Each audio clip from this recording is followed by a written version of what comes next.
നിങ്ങളോടൊപ്പം പ്രാർത്ഥനയിൽ പങ്കുചേരുവാൻ സ്വർഗത്തിന്റെ ദൈവം കൃപ നൽകിയതിനായി ഞാൻ എൻ്റെ ദൈവത്തെ സ്തുതിക്കുകയും മഹത്വപ്പെടുത്തുകയും ചെയ്യുന്നു. പ്രിയപ്പെട്ട റോയി പാസ്റ്റിനായി കർത്താവിന് നന്ദി പറയുകയാണ്. സിസ്റ്റർ മിനിക്കായി കർത്താവിന് നന്ദി പറയുന്നു. എവിടെ നിന്നാണ് എന്റെ നമ്പർ കിട്ടിയത് എന്ന് എനിക്കറിയില്ല. എന്നാൽ എന്നെ ഈ പ്രാർത്ഥന സംഗമത്തിൽ കർത്താവിന്റെ വചനം ശുശ്രൂഷിക്കുവാൻ ക്ഷണിച്ചതിനായി ഞാൻ ദൈവത്തിന് നന്ദി പറയുകയാണ്. കേരളത്തിൽ കാഞ്ഞിരപ്പള്ളിയിലാണ് എൻ്റെ സ്വദേശം എങ്കിലും കർത്താവിന്റെ വേലയോടുള്ള ബന്ധത്തിൽ തമിഴ്നാട്ടിൽ കോയമ്പത്തൂരിലാണ് ഞാൻ ആയിരിക്കുന്നത്. എനിക്ക് ഭാര്യയും 2 കുഞ്ഞുങ്ങളുമുണ്ട്. ദൈവത്തിൽ ആശ്രയിച്ച് ഞങ്ങൾ ഈ പ്രദേശത്തായിരിക്കുന്നു. എന്നെയും നിങ്ങൾ, എൻ്റെ കുടുംബത്തെയും നിങ്ങൾ പ്രാർത്ഥനയിൽ ഓർക്കണമേ എന്ന് വിനീതമായി അപേക്ഷിക്കുകയാണ്. പ്രാർത്ഥനയുടെ ആരംഭം മുതൽ, റോയി പാസ്റ്റർ പ്രാർത്ഥിച്ച് ആരംഭിച്ച സമയം മുതൽ ഞാൻ നിങ്ങളോടൊപ്പം ഉണ്ടായിരുന്നു. ആരാധനയുടെ സമയത്ത് ഞാൻ നിങ്ങളോടൊപ്പം ഉണ്ടായിരുന്നു. പ്രിയപ്പെട്ട ബഹുമാനായ ദേവദാസൻ പറഞ്ഞ എല്ലാ പ്രാർത്ഥനാ വിഷയങ്ങളും വളരെ ശ്രദ്ധയോടെ ഞാൻ കേട്ടുകൊണ്ടിരുന്നു. പ്രിയപ്പെട്ട റോയി പാസ്റ്റർ സംസാരിച്ചപ്പോൾ ആത്മീയ ജീവിതത്തിലും ശുശ്രൂഷയുടെ മേഖലകളിലും അനുഭവ സമ്പത്ത് ഉള്ള പ്രിയപ്പെട്ട ദേവദാസന്റെ ഓരോ വാക്കുകളും ഞാൻ വളരെ ശ്രദ്ധിച്ചുകൊണ്ടിരിക്കുകയായിരുന്നു. അപ്പോൾ എനിക്കൊരു കാര്യം മനസ്സിലായി. ദൈവ വചനത്തെക്കുറിച്ച് ആഴമായിട്ടുള്ള അറിവും പരിജ്ഞാനവും ഒക്കെ ഉള്ള ഒരു പ്രാർത്ഥനാ ഗ്രൂപ്പാണ് ഇത്. ഉപവാസ പ്രാർത്ഥനയുടെ 3-ാമത്തെ ദിവസവും പ്രിയപ്പെട്ട ദാസൻ പറഞ്ഞപ്പോൾ ഏതെങ്കിലും ഒരു ഭൗതിക നന്മയ്ക്ക് വേണ്ടി നിങ്ങൾ ഉപവസിക്കുന്നു എന്ന് പറഞ്ഞതായിട്ട് കേട്ടില്ല. ദേവദാസൻ ആവർത്തിച്ചു പറഞ്ഞ വാക്ക് ദൈവത്തോട് അടുക്കുവാൻ, നമ്മളെ താഴ്ത്തുവാൻ, ദൈവത്തോട് സംസാരിക്കുവാൻ എന്നുള്ള വാക്കുകളായിരുന്നു. ഇന്ന് പകൽക്കാലം ആ ദൈവത്തോട് അടുത്തു നിന്നുകൊണ്ട്, ദൈവത്തോട് അടുത്ത് ചെല്ലുമ്പോൾ തന്നെ ദുഷ്ടൻ നമ്മളെ വിട്ട് മാറിപ്പോകും എന്നുള്ളതാണല്ലോ വാസ്തവം. അതുകൊണ്ട് ഈ 21 ദിവസത്തെ ഉപവാസ പ്രാർത്ഥനയുടെ ഈ 3-ാമത്തെ ദിവസവും ദൈവത്തോട് നമുക്ക് അടുക്കാം, ആ ദുഷ്ടനെ നമുക്ക് ജയിക്കാം, പിശാചിന്റെ പോരിന്റെ ആയുധങ്ങളെ ജയിച്ച് നമുക്ക് ആത്മീയ ജീവിതത്തിൽ മുന്നേറാം എന്നുള്ള ഒരു ആഹ്വാനവുമായിട്ടാണ് ഇന്ന് പകൽക്കാലം ഞാനും നിങ്ങളുടെ മുൻപിൽ നിൽക്കുന്നത്. ഒരുപക്ഷെ അനുഭവ സമ്പത്തുള്ള പ്രിയപ്പെട്ട റോയി പാസ്റ്ററെ പോലുള്ള ആളുകളെ ഇരുത്തിക്കൊണ്ട് ഒരു മെസ്സേജ് കൊടുക്കുവാനുള്ളതായ പ്രാപ്തിയോ പരിജ്ഞാനമോ എനിക്കുണ്ട് എന്ന് ഞാൻ കരുതുന്നില്ല. എങ്കിലും ആ ദൗത്യം ദൈവം ഏൽപ്പിച്ചു. ആ ദൗത്യം നമ്മറശരസ്കനായി ഞാൻ അംഗീകരിക്കുകയും നിങ്ങളുടെ ശ്രദ്ധയെ ദൈവവചനത്തിലേക്ക് ക്ഷണിക്കുകയും ചെയ്യുകയാണ്. അതിനു മുമ്പ് ഒരു വാക്ക് പ്രാർത്ഥിക്കാം. പരിശുദ്ധനായ ദൈവമേ, വാഴ്ത്തപ്പെട്ട സ്വർഗീയ നല്ല കർത്താവേ, നന്ദി നിറഞ്ഞ ഹൃദയത്തോടെ ഞങ്ങൾ അങ്ങയെ സ്തുതിക്കുന്നു, മഹത്വപ്പെടുത്തുന്നു. ഉപവാസ പ്രാർത്ഥനയുടെ 3-ാമത്തെ ദിവസം അങ്ങയുടെ സന്നിധിയിൽ ഞങ്ങൾ ഇരിക്കുന്നു. കഴിഞ്ഞ നാളുകളിൽ ഞങ്ങൾ കേട്ട വചനം കർത്താവെ, ഞങ്ങളുടെ പ്രാർത്ഥന എല്ലാം ദൈവസന്നിധിയിൽ എത്തിയിട്ടുണ്ട്. ഞങ്ങളുടെ ജീവിതത്തിന് രൂപാന്തരം വരുത്തുവാൻ കഴിവുള്ള ദൈവവചനം ശക്തമായി സംസാരിച്ച ഇനിയും സംസാരിക്കുവാനുള്ള എല്ലാ ദൈവദാസന്മാർക്കായും നന്ദിയോടെ സ്തോത്രം. കൃത്യമായി ഇന്ന് പകൽക്കാലം ഞങ്ങളോട് ഇടപെടണം. അങ്ങയുടെ നാമം ജയമെടുക്കണം. പിശാച് ഈ പകൽക്കാലം ലജ്ജിക്കുന്ന പകൽക്കാലമായിരിക്കണം. അവന്റെ എല്ലാ തന്ത്രങ്ങളെയും തകർത്തു കളയുവാൻ ആവശ്യമാകുന്ന ദൈവശക്തി ഞങ്ങളിലേക്ക് പകരുന്ന പകൽക്കാലമായിരിക്കണം. മഹത്വം അങ്ങെടുത്താൽ ദൂരത്തും ചാർജമായിരുന്ന് കേൾക്കുന്ന എല്ലാ പ്രിയപ്പെട്ടവരും ദൈവകരങ്ങളിലേക്ക് സമർപ്പിക്കുന്നു. കേൾക്കുന്ന വചനം അവർക്ക് പ്രയോജനമായി തീരട്ടെ. കർത്താവെ, അങ്ങ് തന്നെ സംസാരിക്കണം. ബഹുമാനം, മഹത്വം, പുകഴ്ച, ആരാധന എല്ലാം കർത്താവിന്റെ പാദപീഠത്തിൽ സമർപ്പിക്കുന്നു. പ്രാർത്ഥന ഘടകൃപയ്ക്കായി സ്തോത്രം, യേശു ക്രിസ്തുവിന്റെ ധന്യനാമത്തിൽ, ആമേൻ. ഒരു പ്രാവശ്യവും കൂടി എല്ലാവർക്കും കർത്താവായ യേശു ക്രിസ്തുവിന്റെ നിസ്തുലമായ നാമത്തിൽ എന്റെ സ്നേഹ വന്ദനങ്ങളെ അറിയിക്കുകയാണ്. പ്രത്യേകിച്ച് ഉപവാസ പ്രാർത്ഥനയിലായിരിക്കുന്ന എല്ലാ പ്രിയപ്പെട്ടവരെയും ഈ ഉപവാസ പ്രാർത്ഥന കഴിയുന്ന സമയത്ത് ദൈവത്തിന്റെ പരിശുദ്ധാത്മാവ് ശക്തമായി ഉപയോഗിക്കുന്ന നിലയിൽ അവിടെ ഹൃദയത്തിന്റെ സകല ആഗ്രഹങ്ങളെയും ആത്മീയ ആഗ്രഹങ്ങളെയും സാധിപ്പിച്ച് ദൈവം ശക്തമായി ഉപയോഗിക്കട്ടെ, നിലനിർത്തട്ടെ എന്ന് ഞാൻ പ്രാർത്ഥിക്കുകയും ചെയ്യുന്നു. ഉപവാസ പ്രാർത്ഥനയെ കുറിച്ച്, അതിന്റെ ദൈവശാസ്ത്രത്തെക്കുറിച്ചുമൊക്കെ വളരെ ബോധ്യമുള്ളവരാണ് പെന്തക്കോസ്തുകാർ എന്നതിൽ എനിക്ക് യാതൊരു സംശയവുമില്ല. സ്തോത്രം. അതിനെക്കുറിച്ചൊക്കെ നമുക്ക് വളരെ ഗ്രാഹ്യമുള്ളവരാണ്. പ്രത്യേകിച്ച് ഈ ഉപവാസ പ്രാർത്ഥന എന്നുള്ളതൊക്കെ പെന്തക്കോസ്തുകാരുടെ മാത്രം ഒരു കുത്തകയാണ് എന്നുള്ള രീതിയിലാണ് നമ്മൾ അതിനെ കാണാറുള്ളൂ. പല ക്രൈസ്തവ സഭകൾക്കും വർഷത്തിലൊരിക്കൽ നോമ്പ് എന്ന് പറയുന്ന ഒരു പ്രതിഭാസം ഉണ്ട് എങ്കിലും ദൈവസന്നിധിയിൽ ഉപവസിക്കുകയും പ്രാർത്ഥിക്കുകയും ചെയ്ത് വിടുതലെടുക്കുന്ന, ദൈവസന്നിധിയിൽ സമർപ്പിക്കുന്ന, ദൈവത്തോട് അടുക്കുന്ന, ദൈവത്തോട് സംസാരിക്കുന്ന ഒരു ജീവിത ശൈലി കൈവരിച്ചവരാണ് പെന്തക്കോസ്തുകാർ അല്ലെങ്കിൽ ദൈവമക്കൾ എന്നുള്ള കാര്യത്തിൽ യാതൊരു സംശയമില്ല. പ്രിയപ്പെട്ടവരെ, ഈ നാളുകളിൽ സ്തോത്രം, ഉപവാസത്തെക്കുറിച്ചും പ്രാർത്ഥനയെക്കുറിച്ചും ആരാധനയെക്കുറിച്ചും ഒക്കെ വളരെ വ്യത്യസ്തമായിട്ടുള്ള പഠിപ്പിക്കലുകളും അഭിപ്രായങ്ങളും ഉപദേശങ്ങളും ഒക്കെ പൊങ്ങി വരുന്ന ഒരു കാലഘട്ടം കൂടിയാണ് എന്ന് എനിക്ക് നിങ്ങൾക്കും നന്നായിട്ട് അറിയാം. ഉപവാസത്തിന്റെ ലക്ഷ്യം എന്ന് പറയുന്നത് വേദപുസ്തകത്തിന്റെ അടിസ്ഥാനത്തിൽ ഞാൻ നിങ്ങൾ പഴയ നിയമവും പുതിയ നിയമവും പരിശോധിച്ചു നോക്കുമ്പോൾ ദൈവജനം തങ്ങളെ താഴ്ത്തുവാനും അനുതാപ ഹൃദയത്തോടുകൂടെ ദൈവത്തെ സമീപിക്കുവാനും താൽക്കാലികമായി ഭൗതികമായിട്ടുള്ള പല കാര്യങ്ങളിൽ നിന്നും വിട്ടുനിന്നുകൊണ്ട് ദൈവത്തോട് കൂടെ ഇരിക്കുക, ദൈവത്തോട് സംസാരിക്കുക, ദൈവത്തിന്റെ ആലോചന കേൾക്കുക, ദൈവവുമായി ആഴമായ ഒരു ബന്ധം സ്ഥാപിക്കുക. അത് മാത്രമല്ല, ശാരീരികവും ഭൗതികവുമായ ആവശ്യങ്ങളുടെ മേൽ സ്തോത്രം, ആ ആവശ്യങ്ങൾ ആത്മീക ആവശ്യങ്ങളുടെ മേൽ ആധിപത്യം സ്ഥാപിക്കാതെ അവയെ ഒക്കെ നിയന്ത്രണത്തിൽ നിർത്തിക്കൊണ്ട് ആത്മീക ആവശ്യങ്ങളെ അല്ലെങ്കിൽ ആത്മീയ ജീവിതത്തെ ഉയർത്തുക അല്ലെങ്കിൽ പുനരുജ്ജീവിപ്പിക്കുക, ഉദ്ധരിക്കുക എന്നുള്ള ലക്ഷ്യത്തോടു കൂടെയാണ് ദൈവജനം ഉപവസിക്കുകയും പ്രാർത്ഥിക്കുകയും ഒക്കെ ചെയ്യുന്നത്. യെശയ്യാ പ്രവാചകന്റെ ഭാഷയിൽ വേണമെങ്കിൽ നമുക്ക് ഇങ്ങനെ പറയാം: അന്യായ ബന്ധനങ്ങളെ അഴിക്കുക, നുകത്തിന്റെ അമിക്കയറുകളെ അഴിക്കുക, പീഡിതരെ വിട്ടയക്കുക, എല്ലാ നുകത്തെയും തകർക്കുക. ഇത് ഉപവാസത്തിന്റെ ഒരു ലക്ഷ്യമാണ്. അതാണ് കർത്താവിന് പ്രിയമായിട്ടുള്ള ഉപവാസം എന്ന് ദൈവം അവിടെ പറയുകയാണ്. ഇന്ന് പകൽക്കാലം ദൈവവചനത്തെ കേട്ടുകൊണ്ടിരിക്കുമ്പോൾ, ഉപവാസത്തോടെ പ്രാർത്ഥനയോടുകൂടെ ദൈവസന്നിധിയിലായിരിക്കുമ്പോൾ, പ്രിയ ദൈവമക്കളെ, ഒരു കാര്യം ഞാനും നിങ്ങളും ഉറപ്പുവരുത്തണം. ഇന്ന് പകൽക്കാലത്തെ നമ്മുടെ ഉപവാസത്തിൽ അന്യായ ബന്ധനങ്ങൾ അഴിയും എന്നുള്ള ഒരു വിശ്വാസം നമുക്ക് ആവശ്യമാണ്. നുകത്തിന്റെ അമിക്കയറുകളൊക്കെ അഴിഞ്ഞു മാറും എന്നുള്ള ഒരു വിശ്വാസം നമുക്ക് വേണം. അത് മാത്രമല്ല, സ്തോത്രം, നുകങ്ങളൊക്കെ തകർന്നു പോകുന്ന, പിശാച് കെട്ടിവച്ചിരിക്കുന്ന ആ പീഡിതന്മാർ, ആ ആത്മാക്കൾ സ്വതന്ത്രരാകുന്ന ദിവസമാണ്. അതിനുവേണ്ടിയാണ്, ആ ലക്ഷ്യത്തിന് വേണ്ടിയാണ് നമ്മുടെ ഉപവാസവും പ്രാർത്ഥനയും എന്നുള്ളത് ഞാൻ നിങ്ങൾ ഒരിക്കലും മറന്നു പോകുവാൻ പാടില്ല. എന്നാൽ ഈ കാര്യങ്ങളൊക്കെ നമ്മുടെ മനസ്സിൽ നിൽക്കുമ്പോൾ തന്നെ നമ്മുടെ പ്രാർത്ഥനയും നമ്മുടെ ഉപവാസവും നമ്മുടെ ദൈവവുമായിട്ടുള്ള ഈ ബന്ധവുമൊക്കെ അതിന്റെ പുതിയ അർത്ഥതലങ്ങളിലേക്ക് വരണമെങ്കിൽ, അല്ലെങ്കിൽ അത് അർത്ഥവത്താകണം എങ്കിൽ, ദൈവത്തിന്റെ പരിശുദ്ധാത്മാവിന്റെ സാന്നിധ്യവും ദൈവത്തിന്റെ പരിശുദ്ധാത്മാവിന്റെ സഹായവും നമുക്ക് കൂടിയേ തീരൂ.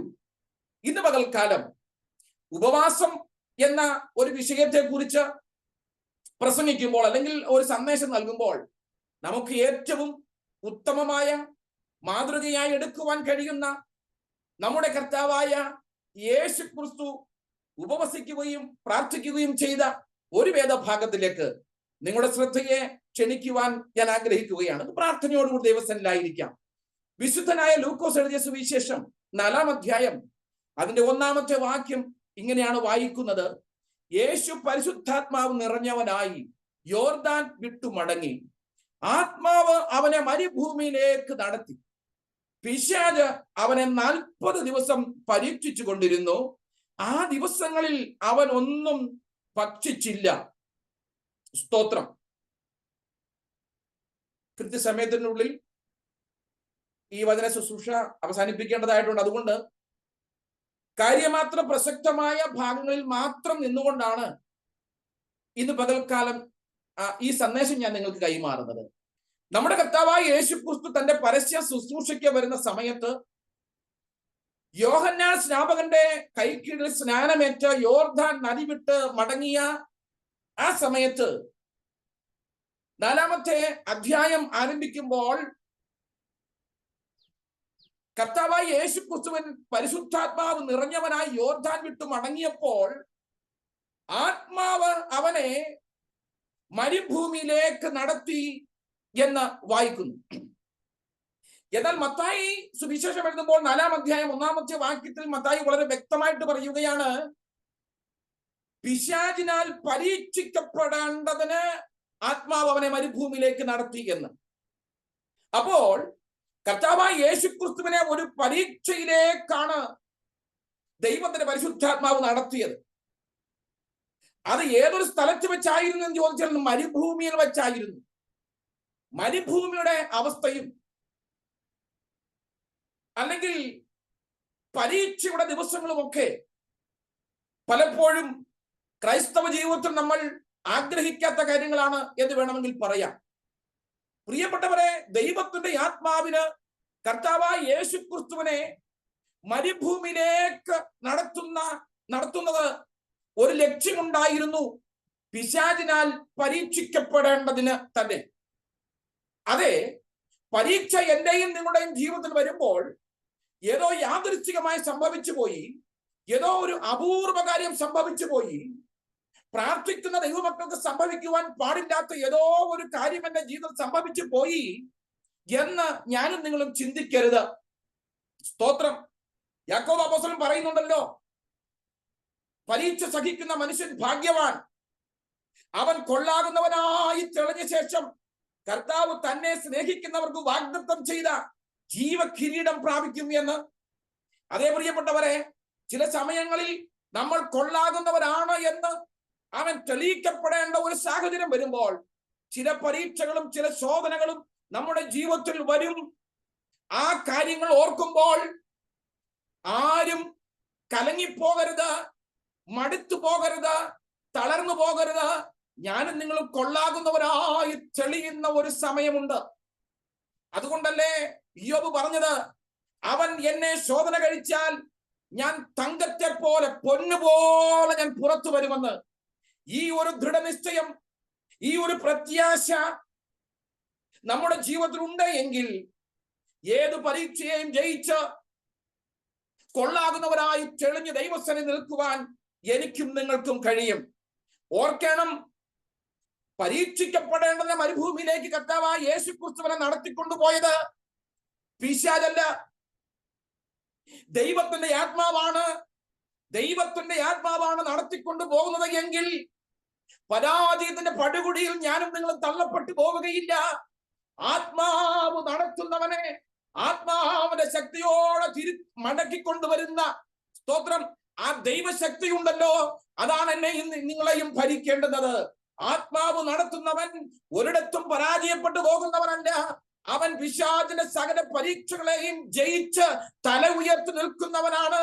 ആത്മാവ് നമ്മളെ നടത്തിക്കൊണ്ടു പോകുമ്പോൾ അത് മരുഭൂമിയാണെങ്കിലും അത് പരീക്ഷയുടെ സ്ഥലമാണെങ്കിലും അവിടെ ജയം ഉറപ്പുണ്ട് എന്നുള്ള വിശ്വാസത്തോടു കൂടി അവൻ ഞാനും നിങ്ങളും വിശ്വാസ യാത്രയിൽ മുന്നേറേണ്ടതാണ്. ഹല്ലേലൂയ. ചില പരീക്ഷകൾ വരുമ്പോൾ, ചില ശോധനകൾ വരുമ്പോൾ തളർന്നു പോകേണ്ട, അല്ലെങ്കിൽ നിർത്തിപ്പോകേണ്ട ഒരു കാര്യമല്ല ആത്മീയ ജീവിതം എന്ന് പറയുന്നത്. ആത്മീയ ജീവിതത്തിൽ ആത്മാവ് നടത്തുന്നവൻ അവൻ ജയാളിയായി ഓരോ ദിവസവും പിശാചിന്റെ സകല പരീക്ഷകളെയും സകല പോരിന്റെ ആയുധങ്ങളെയും തകർത്തവൻ ആത്മശക്തിയോടെ മുന്നേറുന്നവനായിരിക്കണം. സ്തോത്രം. ആത്മാവ് യേശുക്രിസ്തുവിനെ മരുഭൂമിയിലേക്ക് നടത്തി. പിശാചിനാൽ പരീക്ഷിക്കപ്പെടുവാൻ അവൻ തന്നെയായിരുന്നു. എന്നാൽ യേശു അവിടെ ഉപവസിക്കുവാൻ വേണ്ടി പോയതാണോ എന്ന് ചോദിച്ചു കഴിഞ്ഞാൽ യേശു മരുഭൂമിയിലേക്ക് പോയത്, ആത്മാവ് യേശുവിനെ മരുഭൂമിയിലേക്ക് നടത്തിയത് ഉപവസിക്കുവാൻ വേണ്ടിയായിരുന്നില്ല. അപ്പോൾ പിന്നെ എങ്ങനെയാണ് യേശു അവിടെ ഉപവസിക്കുന്നത്? പ്രിയപ്പെട്ടവരെ, ഞാനും നിങ്ങളും അറിഞ്ഞിരിക്കേണ്ട ഒരു കാര്യമുണ്ട്. സ്തോത്രം. പിശാച് 40 ദിവസം യേശുവിനെ പരീക്ഷിച്ചു കൊണ്ടിരുന്നു. 40 ദിവസം യേശുവിനെ ഈ പിശാച് പരീക്ഷിച്ചു കൊണ്ടിരുന്നത് കൊണ്ട് അവന്റെ തന്ത്രങ്ങളെ ജയിക്കുവാൻ ഉപവാസവും പ്രാർത്ഥനയും ആവശ്യമാണ് എന്നുള്ള സത്യം മനസ്സിലാക്കിക്കൊണ്ട് നമ്മുടെ കർത്താവായ യേശു ക്രിസ്തു ഉപവസിക്കുകയാണ്. ഉപവസിക്കുവാൻ വേണ്ടി പോയതല്ല. പിശാചിന്റെ പരീക്ഷകൾ വന്നപ്പോൾ, പിശാചിന്റെ ആ പരിശോധന വന്നപ്പോൾ നമ്മുടെ കർത്താവ് അവിടെ ഉപവസിക്കുകയാണ്. 40 ദിവസം പിശാച് പരീക്ഷിച്ചു കൊണ്ടിരുന്നപ്പോൾ 40 ദിവസവും എന്റെ കർത്താവ് ആഹാരം ഉപേക്ഷിച്ചുകൊണ്ട് സ്തോത്രം ഉപവസിച്ചു എന്നാണ് നമ്മൾ വായിക്കുന്നത്. പിശാച് 3 കാര്യങ്ങൾ യേശുവിന്റെ മുൻപിൽ വെച്ച് യേശുവിനെ പരീക്ഷിച്ചപ്പോൾ നമ്മളെല്ലാം ചിന്തിക്കുന്നത് ഈ 40 ദിവസങ്ങൾ ഈ 3 കാര്യം വെച്ചുകൊണ്ടാണ് യേശുവിനെ പിശാച് പരീക്ഷിച്ചതെന്നാണ്. അല്ല, ഈ 40 ദിനരാത്രങ്ങൾ പിശാച് ഏതെല്ലാം രീതിയിൽ നമ്മുടെ കർത്താവിനെ പരീക്ഷിച്ചു എന്ന് നമുക്കറിയില്ല. എന്നാൽ നമുക്കൊന്നറിയാം, ആ ദിവസങ്ങൾ യേശു ഉപവസിക്കുകയായിരുന്നു. ആ ദിവസങ്ങളിൽ യേശു തന്റെ പിതാവിനോട് സംസർഗം പുലർത്തുകയായിരുന്നു.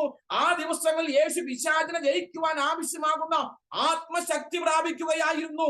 തന്നെ നടത്തിക്കൊണ്ടുവന്ന പരിശുദ്ധാത്മാവിന് മുഴുവനുമായി കീഴ്പ്പെട്ടിരുന്നു കൊണ്ട് ദൈവശക്തി പ്രാപിച്ചുകൊണ്ട് 40 ദിവസങ്ങൾ പിശാചിന്റെ സകല പോരിന്റെ ആയുധങ്ങളെയും യേശു ജയിച്ചു.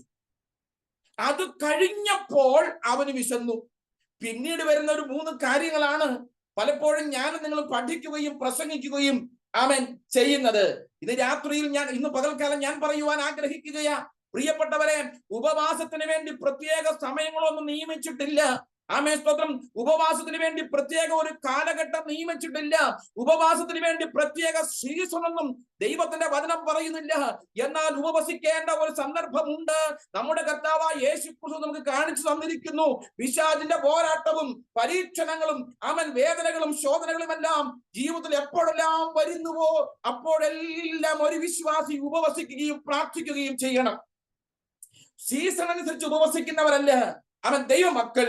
എപ്പോഴെല്ലാം പോരാട്ടങ്ങൾ വരുന്നു ആ സമയത്തെല്ലാം ദൈവത്തിന്റെ സന്നിധി ഉപവസിക്കുവാൻ എനിക്കും നിങ്ങൾക്കും കഴിയണം. ചിലരൊക്കെ പലപ്പോഴും ഈ ഉപവാസം എന്ന് പറയുന്നത് ദൈവത്തിന്റെ മനസ്സ് മാറ്റുവാൻ വേണ്ടിയുള്ള ഒരു പ്രാർത്ഥനയായിട്ടാണ് പലപ്പോഴും കരുതുന്നത് അല്ലെങ്കിൽ ചിന്തിക്കുന്നത്.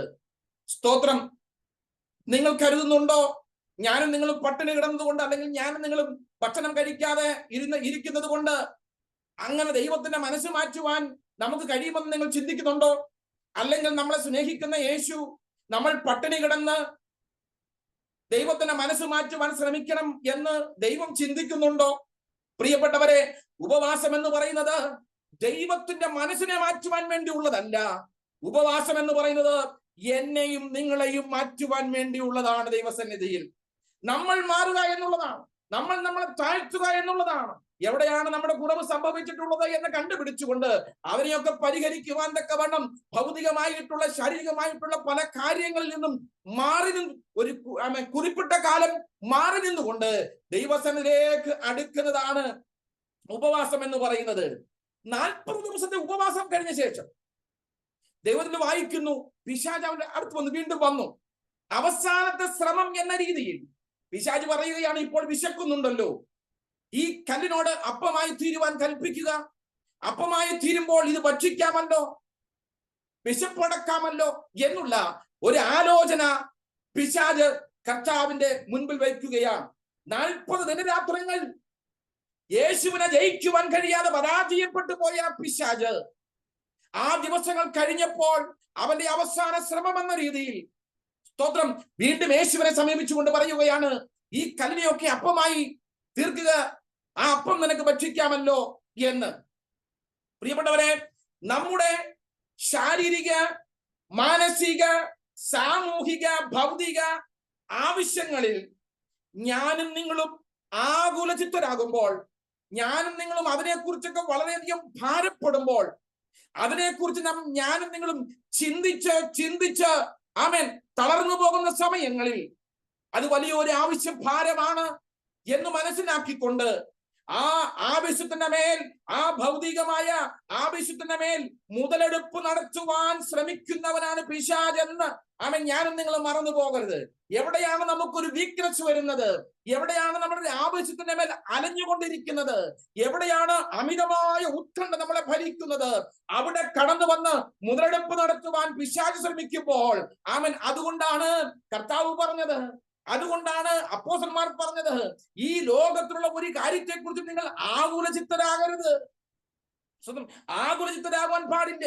മത്തായി സുവിശേഷം 7-ാം അധ്യായം 25-ാമത്തെ വാക്യത്തിൽ നമ്മൾ എന്താണ് വായിക്കുന്നത്? കർത്താവ് പറയുക, മത്തായി സുവിശേഷം 7-ാം അധ്യായം അതിന്റെ 25-ാമത്തെ വാക്യം വായിക്കുമ്പോൾ നമ്മൾ ഇങ്ങനെ കാണുന്നു, അതുകൊണ്ടാണ് ഞാൻ നിങ്ങളോട് പറയുന്നത്, എന്തു തിന്നും എന്തു കുടിക്കുമെന്ന് നിങ്ങളുടെ ജീവനായിക്കൊണ്ടും എന്ത് ഉടുക്കുമെന്ന ശരീരത്തിനായിക്കൊണ്ടും വിചാരപ്പെടരുത്. ആഹാരത്തെക്കാൾ ജീവനും ഉടുപ്പിനേക്കാൾ ശരീരവും വലുതല്ലയോ? ആകാശത്തിലെ പറവകളെ നോക്കുവിൻ, അവ വിതയ്ക്കുന്നില്ല, കൊയ്യുന്നില്ല, കളപ്പുരയിൽ കൂട്ടിവെക്കുന്നതുമില്ല, സ്വർഗസ്ഥനായ നിങ്ങളുടെ പിതാവ് അവയെ പുലർത്തുന്നു. അതുകൊണ്ട് നിങ്ങൾ വിചാരപ്പെട്ടു പോകരുത്, അതുകൊണ്ട് ഉത്കണ്ഠകൾ ഉണ്ടാകുവാൻ പാടില്ല. ഏതെങ്കിലും ഒരു കാര്യത്തെക്കുറിച്ചുള്ള അമിതമായ ഉത്കണ്ഠ പിശാചിനെ വിളിച്ചു വരുത്തുന്നത് പോലെയാണ്. സ്തോത്രം. ഒരു വിശ്വാസി തങ്ങളുടെ ജീവിതത്തിൽ നാളെയെക്കുറിച്ച് ഭാരപ്പെട്ട് വലിയ ഉത്കണ്ഠ ചുമന്നുകൊണ്ട് നടക്കുന്നവരാണ് എങ്കിൽ ഞാൻ പറയുവാൻ ആഗ്രഹിക്കുകയാണ്, പിശാച് അവിടെ മുതലെടുപ്പ് നടത്തുവാൻ സാധ്യതയുണ്ട്. അതുകൊണ്ട് കർത്താവായ യേശുക്രിസ്തുവിന് വിശന്നപ്പോൾ പിശാച് വീണ്ടും സമീപിക്കുകയാണ്. കർത്താവായ യേശുക്രിസ്തുവിനെ തന്റെ വരുതിയിലാക്കാമെന്നുള്ള ചിന്തയോടുകൂടി പിശാച് പറയുകയാണ്, ഈ കല്ലിനെയൊക്കെ അപ്പമായി തീർക്കുക. സ്തോത്രം. ഹല്ലേലൂയ. ഈ കല്ലിനോട് അപ്പമാകുവാൻ കൽപ്പിക്ക. മനുഷ്യർ പലപ്പോഴും വീണു പോകുന്ന ഒരു മേഖലയാണിത്. ഞാൻ നിങ്ങളും ഒരുപക്ഷെ ചിന്തിച്ചേക്കാം, വളരെ നിസ്സാരമായിട്ടുള്ള കാര്യമല്ലേ ഈ ആഹാരത്തിന്റെ കാര്യം എന്ന് പറയുന്നത്?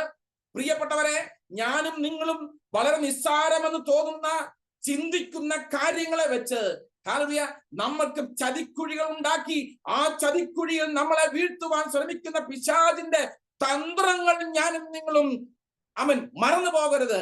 ആ തന്ത്രങ്ങളെ എതിർത്ത് നിൽക്കുവാൻ ഞാനും നിങ്ങളും എപ്പോഴും തയ്യാറായിരിക്കണം. പിശാച് തന്ത്രങ്ങൾ മെനയുന്നവനാണ്. ആഹാരത്തിന്റെ കാര്യമല്ലേ ഇത് വലിയൊരു കാര്യമാണോ എന്ന് നമ്മൾ ചിന്തിച്ചേക്കാം. എന്നാൽ ഓർക്കുക, ആദിമ മനുഷ്യരായിരുന്ന ആദാമും ഹവ്വയും ഏദൻ തോട്ടത്തിലായിരുന്നപ്പോൾ തിന്നരുത് എന്ന് ദൈവം കൽപ്പിച്ച വൃക്ഷത്തിന്റെ കനി തിന്നാണ്, ഒരു ആഹാരം കഴിച്ചാണ് വലിയ ഒരു വീഴ്ചയിലേക്ക് മാനവകുലം പോകുവാൻ തക്കവണ്ണം നമ്മുടെ ആദിമ മാതാപിതാക്കളായിരുന്ന ആദാമും ഹവ്വയും ചെയ്തത് എന്ന് മറന്നു പോകരുത്. വളരെ നിസ്സാരമെന്ന് ചിന്തിക്കുന്ന വിഷയങ്ങളിൽ പോലും ഹല്ലേലൂയ ഇടപെട്ടുകൊണ്ട് മാനവരാശിയുടെ വീഴ്ചയ്ക്ക്, ആത്മീയ ജീവിതത്തിന്റെ വീഴ്ചയ്ക്ക് കളമൊരുക്കുന്നവനാണ് പിശാച്. ആ തന്ത്രം ഞാനും നിങ്ങളും മറന്നു പോകരുത്. സ്തോത്രം. ഏശാവ് തന്റെ ജ്യേഷ്ഠാവകാശം വിറ്റുകളഞ്ഞത് ചുവന്ന പായസം, അതിന്റെ മണവും അതിന്റെ രുചിയും അവനെ പ്രലോഭിപ്പിച്ചത് കൊണ്ടാണ് എന്ന് മറന്നു പോകരുത്. ഏശാവിന്റെ ജ്യേഷ്ഠാവകാശം നഷ്ടപ്പെട്ടു പോയത് ചുവന്ന പായസത്തിന്റെ മേൽ അവന് കണ്ണുണ്ടായിരുന്നത് കൊണ്ടാണ്. ഹല്ലേലൂയ. അത് മാത്രമാണോ? ഇസ്രായേൽ ജനങ്ങൾ മരുഭൂമിയിൽ യാത്ര ചെയ്തുകൊണ്ടിരുന്നപ്പോൾ സ്തോത്രം അവർ ആഹാരം മോഹിച്ചു. അവർക്ക് സ്വർഗീയ മന ലഭിച്ചിരുന്നു. എന്നാൽ അവർക്ക് നോൺ വെജിറ്റേറിയൻ ഫുഡ് വേണമെന്ന് അവർ ആവശ്യപ്പെട്ടു. അവർക്ക് മാംസാഹാരം വേണമെന്ന് അവർ ആവശ്യപ്പെട്ടു. അപ്പോസ്തലൻ വിശുദ്ധ പൗലോസ് പറയുന്നുണ്ട്, മരുഭൂമിയിൽ സഞ്ചരിച്ച ഇസ്രായേൽ ജനങ്ങളെ കുറിച്ച് അവർ മോഹിച്ചു, അവർ നശിച്ചു പോയി എന്ന് അവൻ പറയുന്നുണ്ട്. 106-ാം സങ്കീർത്തനം നമ്മൾ വായിക്കുമ്പോൾ 106-ാം സങ്കീർത്തനത്തിൽ നമ്മൾ വളരെ ഖേദകരമായ ഒരു കാര്യം കാണുന്നുണ്ട്.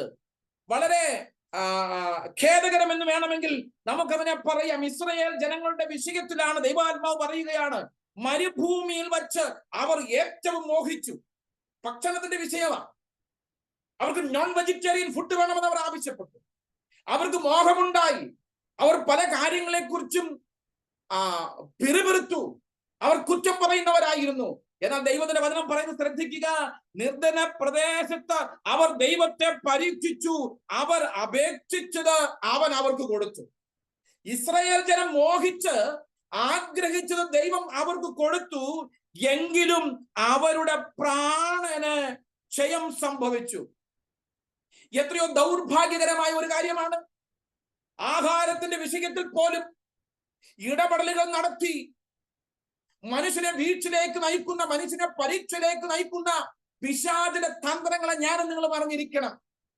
അവർ മോഹിച്ചു, അവർ വീണുപോയി, അവർക്ക് തെറ്റ് സംഭവിച്ചു പോയി.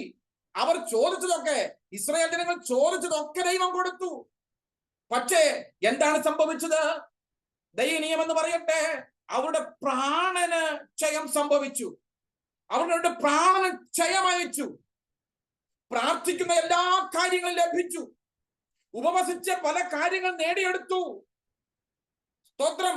ആഗ്രഹിച്ചതെല്ലാം കിട്ടും, പ്രാണക്ഷയം സംഭവിച്ചു എങ്കിൽ എന്ത് പ്രയോജനം പ്രിയപ്പെട്ടവരെ? ഇന്ന് രാത്രിയിൽ വളരെ നിസ്സാരമായ കാര്യങ്ങളെ പോലും ഇടപെടലുകൾ നടത്തി നമ്മുടെ ആത്മീയ ജീവിതത്തിന്റെ തകർച്ച കാത്തിരിക്കുന്ന പിശാചിന്റെ തന്ത്രങ്ങളെ ഞാനും നിങ്ങളും ജയിക്കണം. അതാണ് ഞാൻ പറഞ്ഞത്, ഒരു ചുവന്ന പായസത്തിന്റെ മുൻപിൽ ജ്യേഷ്ഠാവകാശം നഷ്ടപ്പെട്ടു പോയി എന്ന്. ഇസ്രായേൽ ജനങ്ങൾ മാംസാഹാരം മോഹിച്ചു എന്നാണ് പറയുന്നത്. സ്തോത്രം. ഹവ്വ ഒരു തിന്നുവാൻ പാടില്ല എന്ന് ദൈവം കൽപ്പിച്ച വൃക്ഷത്തിന്റെ കനി തിന്നതുകൊണ്ടാണ്. ഇതൊക്കെ വളരെ വ്യക്തമായിട്ട് അറിയാമായിരുന്ന പിശാച് യേശുക്രിസ്തുവോട് പറയുക, കല്ലിനെ അപ്പമാക്കുക എന്ന്. സ്തോത്രം. അത് മാത്രമാണോ? ഈ ഭക്ഷണം എന്ന് പറയുന്നത് പലപ്പോഴും നമ്മുടെ ആത്മീയമായ തലങ്ങളെ അതിജീവിക്കുവാൻ, ആത്മീയ കാര്യങ്ങളെ അടിച്ചമർത്തുവാൻ പ്രയോജനപ്പെടുന്ന, ഉപയോഗിക്കപ്പെടുന്ന ഒരു കാര്യം കൂടിയാണ്. അതുകൊണ്ടാണ് ശലോമോൻ പറഞ്ഞത് സദൃശവാക്യത്തിൽ 23:2, നീ ഭക്ഷണ പ്രിയനാകുന്നുവെങ്കിൽ തൊണ്ടയ്ക്ക് ഒരു കത്തി വെച്ചുകൊള്ളുക എന്ന്. ലൂക്കോസിന്റെ സുവിശേഷത്തിൽ കർത്താവ് പറയുന്നുണ്ട്, നിങ്ങളുടെ ഹൃദയം അതിഭക്ഷണത്താൽ, നിങ്ങൾ ആ ഭക്ഷണത്തിന്റെ കാര്യത്തെ കുറിച്ച് ചിന്തിച്ച ലൂക്കോസിന്റെ സുവിശേഷം അവിടെ 21-ാം അധ്യായം അതിന് 34-ാമത്തെ വാക്യം നമ്മൾ വായിക്കുമ്പോൾ ഇങ്ങനെയാണ് കാണുന്നത്. നിങ്ങളുടെ 21-ന്റെ-34 നിങ്ങളുടെ ഹൃദയം അതിഭക്ഷണത്താലും മദ്യപാനത്താലും ഉപജീവന ചിന്തകളാലും ഭാരപ്പെട്ടിട്ട്. അപ്പോൾ ഭക്ഷണത്തെ കുറിച്ചുള്ള ചിന്തകൾ, സ്തോത്രം, പലർക്കും ഭക്ഷണം നിയന്ത്രിക്കുവാൻ കഴിയുന്നില്ല. എന്തുകൊണ്ടാണ് നമ്മൾ ഉപവസിക്കുകയും പ്രാർത്ഥിക്കുകയും ചെയ്യുന്നത്? ഈ കാര്യങ്ങളെല്ലാം, ഭക്ഷണമാകട്ടെ, ഭൗതികമായ ഏതൊരു കാര്യവുമാകട്ടെ, അതെല്ലാം ഞങ്ങളുടെ ആത്മീയ ജീവിതത്തെ ഡോമിനേറ്റ് ചെയ്യുന്നതല്ല. ഞങ്ങൾക്കതിനെ വരുതിയിൽ നിർത്തുവാൻ കഴിയും. ഞങ്ങളുടെ ശരീരത്തിന്റെ ആവശ്യങ്ങളെ വരുതിയിൽ നിർത്തുവാൻ കഴിയും. ഞങ്ങളുടെ ജഡത്തിന്റെ ആഗ്രഹങ്ങളെ വരുതിയിൽ നിർത്തുവാൻ കഴിയും എന്ന് ദൈവത്തിന്റെ സന്നിധി സമ്മതിക്കുന്നതാണ് ഉപവാസം എന്ന് പറയുന്നത്. പ്രിയപ്പെട്ടവരെ, ആത്മീയ ജീവിതത്തെ ഡോമിനേറ്റ് ചെയ്യുവാൻ വരുന്ന സകലത്തിനെയും കാൽക്കീഴിലേക്ക് അടിച്ചമർത്തുവാൻ, നമ്മുടെ വരുതിയിൽ നിർത്തുവാൻ വേണ്ടിയാണ് നമ്മൾ ദൈവസന്നിധിയിൽ ഉപവസിക്കുന്നത്. ആൾക്കാരൊക്കെ പറയും, ഞങ്ങൾക്ക് അതിനോട് പ്രത്യേകിച്ച് ആഗ്രഹങ്ങളൊന്നുമില്ല, എന്നാലും ഞങ്ങൾ എന്നെ കഴിക്കുന്നു. ചില ആളുകൾക്ക് മന്തി കഴിക്കാതിരിക്കാൻ പറ്റത്തില്ല.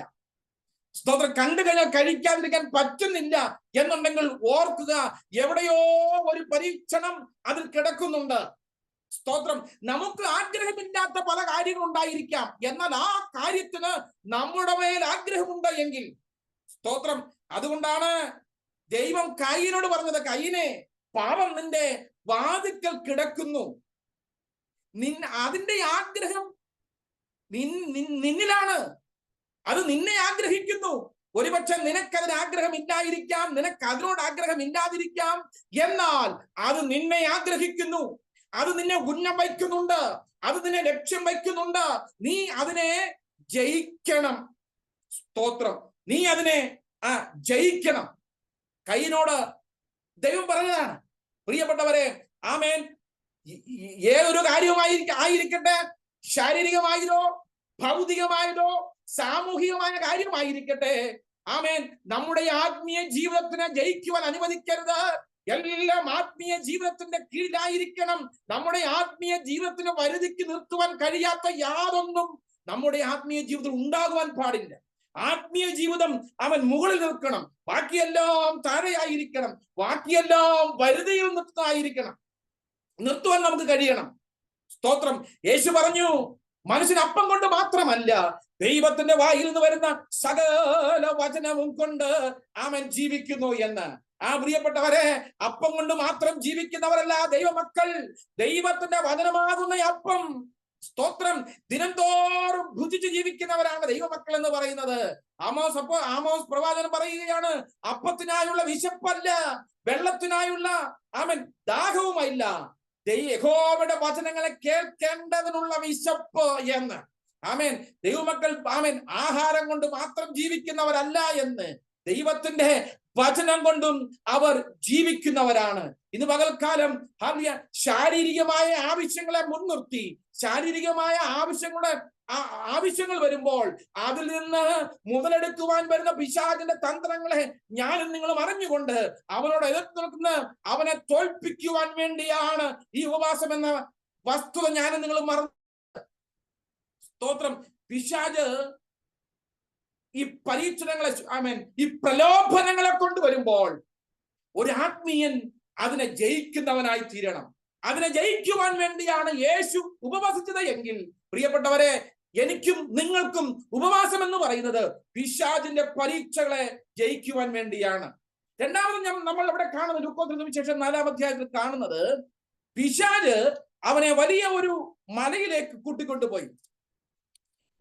കൂട്ടിക്കൊണ്ടുപോയി ലോകത്തിലെ സകല രാജ്യങ്ങളെയും ക്ഷണനേരത്തിൽ അവനെ കാണിച്ചു. കർത്താവായ യേശുക്രിസ്തുവിനെ കാണിച്ചു. എന്നിട്ട് പിശാച് പറയുകയാ, ഇതിന്റെ അധികാരവും ഇതിന്റെ മഹത്വവും എല്ലാം എനിക്ക് നൽകപ്പെട്ടിരിക്കുകയാണ്. എന്നെ വീണ് നമസ്കരിക്കുന്നു എങ്കിൽ, സ്തോത്രം, ഇതെല്ലാം നിന്റേതാകും എന്ന് യേശുവിനോട് പറഞ്ഞു. നോക്കുക, ഒരു വിഷയത്തിൽ ജയിച്ചാൽ അടുത്ത വിഷയത്തിൽ നമ്മളെ തോൽപ്പിച്ചു കളയുവാൻ പരിശ്രമിക്കുന്നവനാണ് പിശാച്. അവൻ വീണ്ടും യേശുവിനോട് പറയുകയാണ്, ക്ഷണനേരത്തിൽ കാണിച്ചു, ലോകത്തിലെ സകല രാജ്യങ്ങളും ക്ഷണനേരത്തിൽ കാണിച്ചു, എന്നിട്ട് പറഞ്ഞു അധികാരം തരാം, അവൻ മഹത്വം തരാം, എന്നെ വീട് നമസ്കരിച്ചാൽ മാത്രം മതി.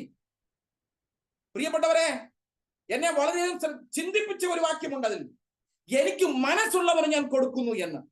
പിശാച് പറയുകയാണ്, ഈ ലോക രാജ്യങ്ങളെ മുഴുവൻ കാണിച്ചിട്ട്, അതിന്റെ പ്രൗഢി കാണിച്ചിട്ട്, അതിന്റെ ആഡംബരം കാണിച്ചിട്ട് പറയുകയാ, അധികാരവും മഹത്വവും എല്ലാം എന്നെ ഏൽപ്പിച്ചിരിക്കുകയാണ്, ഞാനത് കൊടുക്കും, എനിക്ക് മനസ്സുള്ളവന് കൊടുക്കും. സ്തോത്രം. ഞാൻ ആ വാക്യത്തെ കുറിച്ച് ചിന്തിച്ചപ്പോൾ പിശാചിന്റെ പണ്ട് മുതലേ ഉള്ള ആഗ്രഹം അതായിരുന്നു. ശിയപ്രവാചന്റെ പുസ്തകം നമ്മൾ വായിക്കുന്നുണ്ട്, ഞാൻ സ്വർഗത്തിൽ കയറും, എന്റെ സിംഹാസനം ദൈവത്തിന്റെ നക്ഷത്രങ്ങളുടെ ഇടയിൽ വയ്ക്കും, ഞാൻ ദൈവത്തിന് സമനാകും എന്നൊക്കെ പിശാചിന്റെ ഹൃദയത്തിൽ ഉണ്ടായിരുന്ന ആ ആഗ്രഹം ഇവിടെ സഫലമാക്കുവാൻ അവൻ ശ്രമിക്കുകയാണ്. യേശുക്രിസ്തുവിന് മുൻപാകെ അവൻ ഒരു പ്രലോഭനം വയ്ക്കുകയാണ്, എനിക്ക് മനസ്സുള്ളവന് കൊടുക്കും. ഞാൻ ചിന്തിച്ചു, പലപ്പോഴും പല അധികാരങ്ങളും പല മഹത്വങ്ങളും പിശാച് കൊടുക്കുന്നതാണ്. ദൈവസഭയ്ക്കകത്ത് അധികാരങ്ങളുണ്ട്. സ്തോത്രം.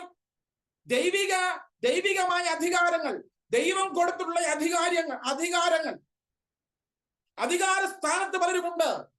എന്നാൽ പല അധികാരങ്ങളും ദൈവം കൊടുത്തിട്ടുള്ള അധികാരങ്ങളല്ല. അതൊക്കെ പിശാച് തനിക്ക് മനസ്സുള്ളവന് കൊടുത്തതാണ്. ആ അധികാരങ്ങൾ ദുർവിനിയോഗം ചെയ്യുന്ന സ്ഥലങ്ങളിൽ ഒന്നും ദൈവത്തിന്റെ ആത്മാവ് പ്രവർത്തിക്കുകയില്ല. പിശാച് കൊടുത്ത അധികാരങ്ങളെ ഉപയോഗിക്കുന്ന ആളുകൾ നമ്മുടെ ആത്മീയ ഗോളത്തിലും ഉണ്ട് എന്നുള്ള വസ്തുത ഞാൻ നിങ്ങൾ മറന്നു പോകരുത്. പല അധികാരത്തിന്റെ പുറകെ എന്താ പറയുക, പേരും പുകഴ്ചയും ഉണ്ടാകുന്നതിന് വേണ്ടി അധികാരത്തിന് പിന്നെ പോകുന്നവർ പലരുമുണ്ട്. ഞാനും നിങ്ങളും ജാഗ്രതയുള്ളവരായിരിക്കണം. ഈ ലോകത്തിന് സകല മഹത്വവും സകല മേന്മകളും യേശുവിനെ കാണിച്ചപ്പോൾ, സ്തോത്രം, വീണ് നമസ്കരിച്ചാൽ മാത്രം മതി എന്നുള്ള ഒരൊറ്റ കണ്ടീഷനാണ് പിശാച് അവിടെ വെച്ചത്. എന്നാൽ കർത്താവ് പറഞ്ഞത്, നിന്റെ ദൈവമായ കർത്താവിനെ നമസ്കരിച്ച് അവനെ മാത്രമേ ആരാധിക്കാവൂ എന്ന് എഴുതിയിരിക്കുന്നു എന്ന്. സ്തോത്രം. ഈ പെന്തക്കോസ്ത് ഗോളത്തെ മുഴുവനായും ബാധിച്ചിരിക്കുന്ന ഒരു കാര്യം നിങ്ങളുടെ ശ്രദ്ധയിൽ ഞാൻ കൊണ്ടുവരികയാണ്. ഞാൻ ഉൾപ്പെടുന്ന സമൂഹത്തെ കുറിച്ചാണ് ഞാൻ സംസാരിക്കുന്നത്. ദൈവമക്കൾ എത്ര ജാഗ്രതയുള്ളവരായിരിക്കണം എന്ന് പറയുവാൻ വേണ്ടി മാത്രമാണ് ഞാൻ ഈ കാര്യം നിങ്ങളോട് പറയുന്നത്. കൊരിന്ത്യർ ലേഖനത്തിൽ അപ്പോസ്തലനായ വിശുദ്ധ പൗലോസ് ഇസ്രായേൽ ജനങ്ങൾ മരുഭൂമിയിൽ കൂടെ നടന്നു വന്നപ്പോൾ അവർക്കുണ്ടായ വീഴ്ചകൾ, അവർക്കുണ്ടായ തകർച്ചകൾ ഒക്കെ മിക്കവാറും പേരുടെ പേരെടുത്തുകൊണ്ട് തന്നെ, പേര് പറഞ്ഞുകൊണ്ട് തന്നെ അപ്പോസ്തലനായ വിശുദ്ധ പൗലോസ് പുതിയ നിയമസഭയ്ക്ക് വാണിംഗ് നൽകുന്നുണ്ട്. സ്തോത്രം. ലോകത്തെ സ്നേഹിക്കുക, ലോകത്തിന്റെ അധികാരത്തെ സ്നേഹിക്കുക, ലോകത്തിന്റെ മഹിമയെ സ്നേഹിക്കുക, മഹത്വത്തെ സ്നേഹിക്കുക. അങ്ങനെ ഈ ലോകത്തെ സ്നേഹിച്ചിട്ട് പണ്ട് പെന്തക്കോസ്തിലായിരുന്ന, പണ്ട് അന്യഭാഷയിൽ ആരാധിച്ചിരുന്ന, പണ്ട് ദൈവമക്കളായിരുന്ന, പണ്ട് പലരെയും നീതിയിലേക്ക് തിരിച്ചവർ, പണ്ട് പലരെയും സ്നാനപ്പെടുത്തിയവർ, പണ്ട് പലരെയും പലരോടും പ്രവചനം പറഞ്ഞവർ, പണ്ട് പലർക്കും പ്രാർത്ഥിച്ചു രോഗസൗഖ്യം നൽകിയവർ ഇന്ന് എവിടെയാണ് എന്ന് ചോദിച്ചു കഴിഞ്ഞാൽ പലരും ലോകത്തിന്റെ മോഹങ്ങൾക്കനുസരിച്ച് പോയില്ലേ, ലോകത്തെ സ്നേഹിച്ചു പോയില്ലേ. ഇന്ന് പലരും പല ഉപദേശങ്ങൾക്ക് പിന്നാലെ പോയില്ലേ. ലോകം എന്ത് പറയുന്നു അതനുസരിച്ച് പോകുന്ന രീതിയിൽ വിശ്വാസ ജീവൻ തകർച്ചയുടെ പടുകുടിലേക്ക് പോയ അനേകരുണ്ട്. അപ്പോസ്തലനായ വിശുദ്ധ പൗലോസ് പേരെടുത്ത് പറയുകയാണ്. 2 തിമോഥെയോസ് 4:10 വാക്യത്തിൽ ഒരു വ്യക്തിയെ എടുത്തു പറഞ്ഞിട്ട് പൗലോസ് പറയുകയാണ്, ദേമാസ് ഈ ലോകത്തെ സ്നേഹിച്ചിട്ട് എന്നെ വിട്ടുപോയി. സ്തോത്രം. ഈ ലോകത്തിന്റെ മഹത്വവും പദവിയും അധികാരവും ഒക്കെ കണ്ടു കഴിഞ്ഞപ്പോൾ അതിനെ സ്നേഹിച്ച് വിശ്വാസ ജീവിതത്തിൽ നിന്ന് പടിയിറങ്ങിപ്പോയ ദേമാസ്. സ്തോത്രം. അതുകൊണ്ട് അപ്പോസ്തലൻ വിശുദ്ധ പൗലോസ് ലോകത്തോട് വിളിച്ചു പറയുകയാണ്, സഭയോട് വിളിച്ചു പറയുക, ഈ ലോകത്തെ സ്നേഹിക്കരുത്. യോഹന്നാൻ പറയുന്നു 1 യോഹന്നാൻ 2:15 ഒരുവൻ ലോകത്തെ സ്നേഹിക്കുന്നുവെങ്കിൽ അവരിൽ പിതാവിന്റെ സ്നേഹമില്ല. സ്തോത്രം.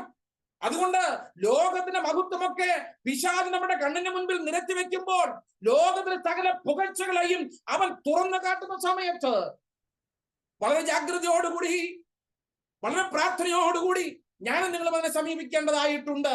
ഒരിക്കൽ വളരെ അഭിമാനത്തോടു കൂടി ഈ ദേമാസിനെ കുറിച്ച് പൗലോസ് പറഞ്ഞതാണ്.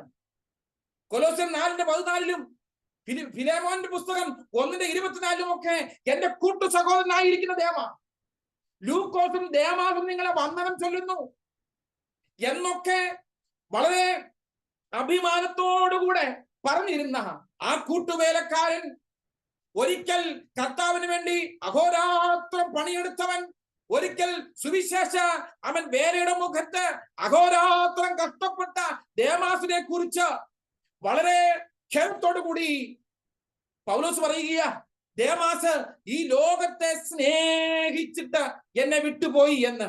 ആദ്യമൊക്കെ ഈ ദേമാസിന്റെ പാട്ടെന്തായിരുന്നു? സ്തോത്രം.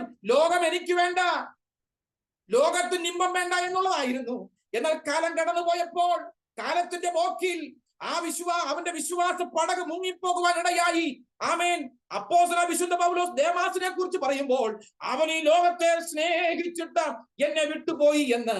അവൻ പ്രിയപ്പെട്ടവരെ, പലപ്പോഴും പലരും സമ്പാദിക്കുന്നതും നേടുന്നതും ഒക്കെ യേശുവിന്റെ പേരിലായിരിക്കാം. എന്നാൽ വളരെ ജാഗ്രതയോടുകൂടി വേണം. ഈ ലോകത്തിലെ ഏതെങ്കിലും ഒരു നന്മ വന്നാൽ അതിനെ പ്രാർത്ഥനയോടുകൂടി സ്വീകരിക്കണമേ. അത് പിശാചിന്റെ ഓഫറാണ് എന്ന് തിരിച്ചറിഞ്ഞാൽ അതിനോട് നോ എന്ന് പറയുവാൻ എനിക്ക് നിങ്ങൾക്ക് കഴിയണം. സ്തോത്രം. പലരും ലോകത്തെ സ്നേഹിച്ചു. സ്തോത്രം. പ്രാർത്ഥിച്ച് സൈക്കിൾ വാങ്ങി, അത് കഴിഞ്ഞ് സ്കൂട്ടർ വാങ്ങി, പ്രാർത്ഥിച്ച് കാറ് വാങ്ങി, പല ബിൽഡിങ്ങുകളും കെട്ടി. സ്തോത്രം. എല്ലാം യേശുവിന്റെ നാമത്തിലായിരുന്നു. എന്നാൽ ഞാൻ പറയട്ടെ, പിശാച് കുഴിച്ച ചതിക്കുഴികളിലേക്കാണ് നടന്നു നീങ്ങുന്നത് എന്നുള്ള സത്യം പോലും മനസ്സിലാക്കുവാൻ കഴിയാതെ, ഗ്രഹിക്കുവാൻ കഴിയാതെ പലരും ആ ചതിക്കുഴിയിൽ വീണുപോയിട്ടുണ്ട്. ഒരു ഭക്തന്റെ മുൻപിൽ പിശാച് ലോകം തുറന്നു കാട്ടുമ്പോൾ പറയുവാൻ കഴിയണം, സ്തോത്രം,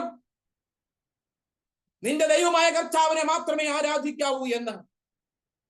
ഈ ലോകത്തിന്റെ മോഹങ്ങളിൽ അകപ്പെട്ട് ആത്മീയ ജീവിതം തകർന്നുപോയ ഒരു കൂട്ടം ജനങ്ങൾ നമ്മുടെ മുൻപിലുണ്ട്. ഇന്ന് പലപ്പോഴും ഉപദേശത്തിന്റെ ഓരോ കാറ്റിനാൽ അലയുന്ന ഒരു സമൂഹം നമ്മുടെ മുൻപിലുണ്ട്. സ്തോത്രം. ഇത് നമ്മുടെ ചിന്ത എന്താണ്? ഇത് നമ്മൾ ഡിസ്കസ് ചെയ്യുന്ന കാര്യങ്ങൾ എന്താണ്? ഇന്ന് ഈ കാലഘട്ടങ്ങളിൽ സമൂഹ മാധ്യമങ്ങൾ നമ്മുടെ ഡിബേറ്റ് എന്തിനെ കുറിച്ചാണ്? യേശു ദൈവമാണെന്ന് എവിടെയെങ്കിലും പറഞ്ഞിട്ടുണ്ടോ?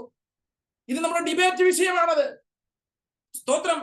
യഹോവയല്ലാതെ വേറെ ഒരു ദൈവമില്ല, നമ്മുടെ ഡിബേറ്റിന്റെ വിഷയമാണത്. സ്തോത്രം. പ്രിയപ്പെട്ടവരെ, ഓർക്കുക, ലോകം അതിന്റെ അവസാന നാളുകളിലേക്ക് കടന്നു വന്നിരിക്കുകയാണ്. ഉപദേശത്തിന്റെ പല സ്തോത്രം ദുരുപദേശത്തെ എടുത്തുകൊണ്ട് കള്ളപ്രവാചകന്മാർ, കള്ള അപ്പോസ്തലന്മാർ രംഗപ്രവേശം ചെയ്തിട്ടുണ്ട്. അവർ നമുക്ക് വാഗ്ദത്തം ചെയ്തതെല്ലാം ലോകത്തിന്റെ കാര്യങ്ങളാണ്. ലോകമാണ് നമുക്ക് വാഗ്ദത്തം ചെയ്യുന്നത്, നമുക്ക് ഓഫർ ചെയ്യുന്നത് ഈ ലോകത്തിന്റെ കാര്യങ്ങളാണ്. സ്തോത്രം. ഒരു നിമിഷം കൊണ്ട് തകർന്നു പോകുന്ന, ഒരു നിമിഷം കൊണ്ട് ഇല്ലാതെ പോകുന്ന പല കാര്യങ്ങളെ നമുക്ക് ഓഫർ നൽകുകയാണ്. ഉപവാസത്തിന് വിളിച്ചാൽ ഒരുപക്ഷെ ആളുകൾ കുറവായിരിക്കും. കാരണം അവിടെ പ്രാർത്ഥനയാണ്, അവിടെ ഉപവാസമാണ്, അവിടെ ദൈവവചനം ധ്യാനിക്കുകയാണ്, അവിടെ ജനങ്ങൾ ദൈവത്തോട് അടുക്കുവാൻ ശ്രമിക്കുകയാണ്, അവിടെ ലോകത്തിൽ നിന്ന് ഞങ്ങൾ മാറി നിൽക്കുന്നു എന്നുള്ള പരസ്യ പ്രഖ്യാപനമാണ് നടത്തുന്നത്. എന്നാൽ ഈ ലോകത്തിലുള്ള സകല കാര്യങ്ങളെയും ഫ്ലെക്സ് ബോർഡ് വെച്ച് അതിൽ എഴുതി നിങ്ങൾ ഞങ്ങളടുത്ത് വരിക, ഞങ്ങൾ നിങ്ങൾക്ക് ഇതെല്ലാം ഓഫർ ചെയ്യുന്നു എന്ന് പറയുമ്പോൾ അവിടെ ധാരാളം ആളുകളുണ്ട്. അപ്പോൾ ഓർക്കുക, വിശ്വാസ ജീവിതം, ക്രിസ്തീയ ജീവിതം എത്രമാത്രം അധപ്പതിച്ച് പോകുന്ന ഒരു കാലഘട്ടത്തിലാണ് ഞാൻ നിങ്ങൾ ജീവിക്കുന്നത്. എവിടെയെല്ലാം യേശുക്രിസ്തു പിശാചിനെ ജയിച്ചോ അവിടെയെല്ലാം പെന്തക്കോസ്ത് പരാജയപ്പെടുന്ന ഒരു സാഹചര്യത്തിലേക്ക് വരുന്നു എങ്കിൽ ദൈവമക്കളെ, പ്രാർത്ഥിക്കുന്നവരെ, ഉപവസിക്കുന്നവരെ, ഞാനും നിങ്ങളും ജാഗ്രതയുള്ളവരായിരിക്കണം. സ്തോത്രം. ഈ ലോകത്തിന്റെ മോഹത്തിൽ കുടുങ്ങിപ്പോകുവാൻ ഇടയാകരുത്. ഇന്നുമുണ്ട് ദേവാസുമാർ ലോകത്തെ സ്നേഹിക്കുന്നവർ. സ്തോത്രം. എന്നാൽ നമ്മുടെ അരുമനാഥനായിരിക്കുന്ന കർത്താവ് ലോകത്തിന് സകല മഹത്വം കാണിച്ചപ്പോൾ, സകല അധികാരവും ഞാൻ നിനക്ക് തരാമെന്ന് പറഞ്ഞപ്പോൾ, സ്തോത്രം, നോ എന്ന് പറഞ്ഞ് നിന്റെ ദൈവമായ കർത്താവിനെ മാത്രമേ ആരാധിക്കാവൂ എന്ന് പറഞ്ഞ്, സ്തോത്രം, പിശാചിനെ അവിടെ ജയിക്കുകയാണ് യേശു ചെയ്തത്. ഇന്ന് പിശാചിനെ ആരാധിച്ച് കുമ്പിട്ടാൽ മാത്രം മതിയല്ലോ. പലരും നേടിക്കൊണ്ടിരിക്കുമ്പോൾ, സ്തോത്രം, പ്രാർത്ഥനാ വിഷയത്തിൽ പ്രാർത്ഥിച്ചപ്പോൾ ഞാനൊരു കാര്യം ശ്രദ്ധിച്ചു. പ്രിയപ്പെട്ട റോയി പാസ്റ്ററിന് ചെന്നൈയിൽ ഒരു പ്രാർത്ഥനാലയം വേണം. അവിടെ പ്രാർത്ഥനാലയം പണിയുള്ള ആഗ്രഹം മനസ്സിന്റെ അകത്തുണ്ട്. സ്തോത്രം. എന്നാൽ അതിനുള്ള വഴികൾ ഇതുവരെയും മുൻപിൽ തുറന്നിട്ടില്ല. ഞാൻ പറയട്ടെ, അതുപോലെ ധാരാളം ദൈവദാസന്മാരുണ്ട്. സ്തോത്രം. ഹല്ലേലൂയ. പിശാചിന് മുൻപിൽ കുമ്പിട്ടില്ല, പിശാചിനെ ആരാധിച്ചില്ല, പിശാചിനെ വണങ്ങുന്നില്ല, ദുരുപദേശത്തിന് കൂട്ടു നിൽക്കുന്നില്ല എന്ന ഒറ്റ കാരണം കൊണ്ടാണ് പലപ്പോഴും അങ്ങനെ സംഭവിക്കുന്നത്. എന്നാൽ ഒന്ന് മാറി ചിന്തിക്കുവാൻ കഴിയുന്നുവെങ്കിൽ, സ്തോത്രം, ഡോളർ വരാൻ സാധ്യതയുണ്ട്, ഡൊണേഷൻ വരാൻ സാധ്യതയുണ്ട്. സ്തോത്രം. എന്നാൽ ഒരിക്കലും സത്യത്തിന് വേണ്ടി നിലനിന്നുകൊണ്ട് ദൈവത്തിന് പ്രാർത്ഥിച്ച്, സ്തോത്രം, കാര്യങ്ങൾ നടത്തുവാൻ ചിന്തിക്കുന്നവർക്ക്, തീരുമാനിച്ചിരിക്കുന്നവർക്ക് അല്പം താമസമുണ്ടാകും. ഓൾ ഓഫ് എ സഡൻ ഒന്നും നടക്കുന്നില്ല. എന്നാൽ ഞാൻ പറയട്ടെ, നമ്മുടെ പ്രാർത്ഥന കേൾക്കുന്ന ഒരു ദൈവമുണ്ട്. ആ പ്രാർത്ഥന കേൾക്കുന്ന ദൈവം, ആമേൻ, നമ്മുടെ പ്രാർത്ഥനയുടെ മനസ്സറിയുന്ന സമയത്ത്, ആമേൻ, ജീവിതത്തിനും മിനിസ്ട്രിക്കും, ആമേൻ, സഭയ്ക്കും ആവശ്യമായതെല്ലാം നൽകി തന്നെ നമ്മളെ അനുഗ്രഹിക്കും. ഒരല്പം താമസം ഉണ്ടാകാം, എന്നാൽ അതിന്റെ അർത്ഥം അത് നടക്കുകയില്ല എന്നല്ല. പ്രിയപ്പെട്ട പാസ്റ്ററിന്റെ ഹൃദയത്തിന്റെ ആഗ്രഹങ്ങളെ കർത്താവ് സാധിപ്പിക്കട്ടെ എന്ന് ഞാൻ ആശിക്കുകയും പ്രാർത്ഥിക്കുകയും ചെയ്യുന്നു. അന്യത ഉപദേശിക്കുന്ന ഭ്രാന്തന്മാരുള്ള ഒരു കാലഘട്ടത്തിലാണ് ഞാനും നിങ്ങളും ജീവിച്ചുകൊണ്ടിരിക്കുന്നത്. ദ്രവ്യാന്തരം സകലവിധ ദോഷത്തിന് കാരണമെന്നാണ് അപ്പോസ്തലനായ വിശുദ്ധ പൗലോസ് പറയുന്നത്. യേശുക്രിസ്തുവിന്റെ പഥ്യവചനം അല്ലെങ്കിൽ പച്ചക്കത്തെ ഉപദേശം ഇല്ലാത്തവൻ പിശാചിന്റെ ഏജന്റാണ് എന്നറിഞ്ഞുകൊള്ളണം ഞാനും നിങ്ങളും. പ്രിയപ്പെട്ടവരെ, പലരും സത്യം വിട്ട് തെറ്റി. ഇതെല്ലാം ഓൾ ഓഫ് എ സഡൻ നടക്കുന്ന കാര്യമല്ല കേട്ടോ. Step by step, one by one, വളരെ സാവധാനത്തിൽ പിശാച് അവന്റെ പാളയത്തിലേക്ക്, ആമേൻ, ആളുകളെ ചേർത്തുകൊണ്ടിരിക്കുകയാണ്. വളരെ സൈലന്റായി അവൻ കാര്യങ്ങൾ ചെയ്തുകൊണ്ടിരിക്കുകയാ. എന്നാൽ രാത്രിയിൽ ഇന്ന് പകൽക്കാലം ഞാൻ പറയുവാൻ ആഗ്രഹിക്കുകയാണ്, നമ്മുടെ യേശു പിശാചിന്റെ സകല പരീക്ഷകളെയും ജയിച്ചു എങ്കിൽ, പിശാച് കൊണ്ടുവന്ന സകല ഓഫറുകളും യേശു നിരാകരിച്ചു എങ്കിൽ നമുക്കും കഴിയണം. മൂന്നാമത് പിശാച് ചെയ്തെന്നറിയാവോ? ദേവാലയത്തിന്റെ യെരുശലേമിലേക്ക് കൂട്ടിക്കൊണ്ടു പോയി ദേവാലയത്തിന്റെ അഗ്രത്തിന്മേൽ യേശുക്രിസ്തുവിനെ നിർത്തി. എന്നിട്ട് പിശാച് പറയുകയാണ്, നീ ദൈവപുത്രൻ എങ്കിൽ ഇവിടെ നിന്ന് താഴേക്ക് ചാടുക. സ്തോത്രം. നീ ദൈവപുത്രൻ എങ്കിൽ ഇവിടെ നിന്ന് താഴേക്ക് ചാടുക. സ്തോത്രം. അതിന്റെ അർത്ഥം ഒരു അത്ഭുത പ്രവൃത്തി ചെയ്യുക. നിനക്ക് ഫേമസ് ആകുവാൻ, നിനക്കൊരു പേരെടുക്കുവാൻ ഇതിൽ പരം നല്ല ഒരു അവസരം വേറെ ഇല്ല. ഞാൻ വായിച്ചപ്പോൾ ഏതാണ്ട് 164 അടി ഉയരമുള്ള യെരുശലേം ദേവാലയത്തിന്റെ അവൻ അഗ്രത്തിന്മേൽ യേശുക്രിസ്തുവിനെ കൊണ്ടുപോയി നിർത്തിയെന്ന്.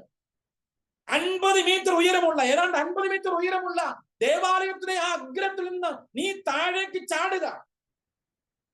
ഇത്രയും നേരം ദൈവവചനം എന്നോടല്ലേ പറഞ്ഞുകൊണ്ടിരുന്നത്? ഞാൻ ഇനി അങ്ങോട്ട് ദൈവവചനം പറയാം. നിന്റെ കാൽ കല്ലിൽ തട്ടിപ്പോകാതിരിക്കേണ്ടതിന് ദൂതന്മാർ നിന്നെ കരങ്ങളിൽ ഏന്തിക്കൊള്ളും. ദൈവത്തിന്റെ വചനം പറഞ്ഞാണ് യേശുക്രിസ്തു പിശാചിനെ എതിർത്തത് എങ്കിൽ, ഇപ്പോൾ പിശാച് ദൈവത്തിന്റെ വചനം പറഞ്ഞു കൊടുക്കുകയാണ് യേശുവിന്. അറിയത്തില്ല എങ്കിൽ നോക്കുക. സ്തോത്രം. സാത്താൻ വെളിച്ച ദൂതന്റെ വേഷം ധരിക്കുന്നവനാണ്.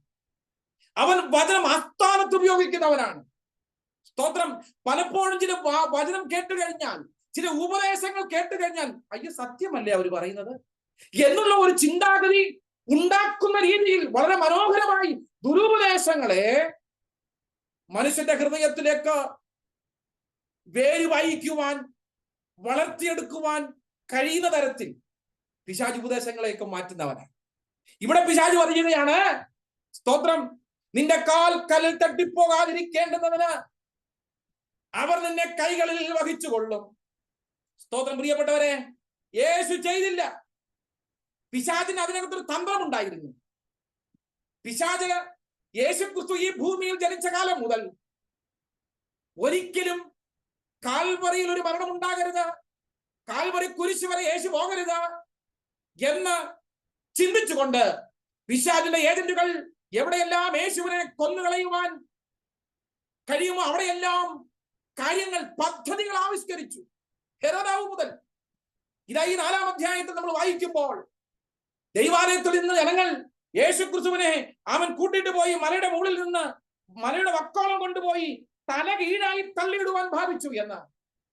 എന്നാൽ അവൻ അവിടെ ഇടയിൽ നിന്ന് വാങ്ങിപ്പോയി, കടന്നുപോയി എന്ന് വചനം പറയുകയാണ്. സ്തോത്രം. അവൻ പിശാചിന്റെ പദ്ധതികൾ യേശുവിന്റെ മേൽ നടത്തുവാൻ ശ്രമിച്ചപ്പോൾ അവനെയൊക്കെ അവൻ, സ്തോത്രം, പിശാച് ജയിച്ചു. ഇന്ന് ഫേമസ് ആകുവാൻ വേണ്ടി, പേരെടുക്കുവാൻ വേണ്ടി, സ്തോത്രം, മാജിക്കുകൾ, ജിമ്മിക്കുകൾ കാണിക്കുന്ന പലരുമുണ്ട്.